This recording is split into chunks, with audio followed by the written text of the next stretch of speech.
Դավիթ ջան, մենամարտի հետ կապված ինչ կարող ես ասել, մրցակիցդ քեզ բավականին հարգում է, երեք մոտեցավ, գրկախառնվեց, ասաց, որ շատ էր ուզում, հա, քեզ գրկել։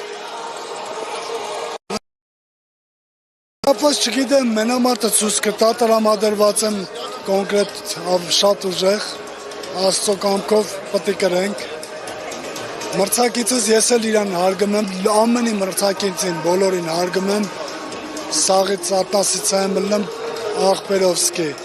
Իմ համար մենակ իրանք վրագեն ռինգում, այդ 6 րոպենայինքի ինձ վրագ լինելու, դրանից առաջ, դրանից հետո կա ոնց որ աղբեր կամ ընկեր, տարբերություն չկա, լավ տրամադրված։ Եվ այսպիսի մենամարտերը ինչ նշանակություն ունեն նաև հայրենիքում, հա, կազմակերպելը, Հայաստանում կազմակերպելը։ Էսի մեր հայ տղերքի համար պատասխանատվությունը մի քիչ դժվար է։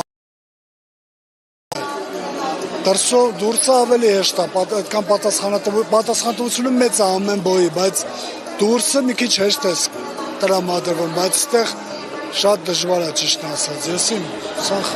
Ինչպիսի մենամարտ է սպասվում նաև Արման Ծառուկյանին և Շարաբուլետին։ Արման Ծառուկյանն ու Շարաբուլետը գրեբլինգ են անելու, մենակ բարբայ անելու, իմ սաղ կյանքս ես սպորտի մեջ եմ, սպորտը ճանաչելով իմանալով մեր Արմանը պետք է հաստատ կրի, 100% հնացա, որ միամիտ պետք է շարան կարենա իրան կրի։